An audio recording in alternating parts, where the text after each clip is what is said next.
sinasabi? You're only talking about your beauty. Pero being Mel's love team isn't just all about that. Anong magagawa ng beauty mo kung wala kang utak?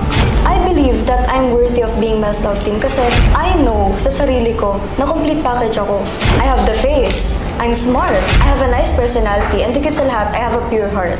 Kagaya rin ng sinabi mo, hindi ko kailangan i-compare yung sarili ko sa'yo.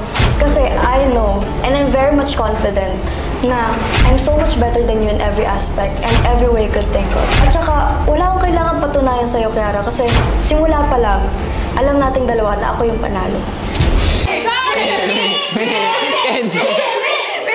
Kiara, I've been with Mels for such a long time. And with that, I can see na compatible kami. And within those years, never nawala yung chemistry naming dalawa. Kaya if I were you, hindi na ako magta-try eh. Kasi para saan pa? Alam naman natin na sa huli, ako pa rin yung pipiliin ni Miles. Tsaka, debate pa ba to? Kasi kahit kaharap na kita ngayon ha, I don't feel like I have an opponent. You're far from being my rival pagdating kay Miles. Alam mo, Kiara, hindi na kailangan mag-debate eh. Kasi isa lang yung masasabi ko sa'yo. The branding itself, pangmalakasang Milmi, Miles and Mitch. And walang Kiara doon.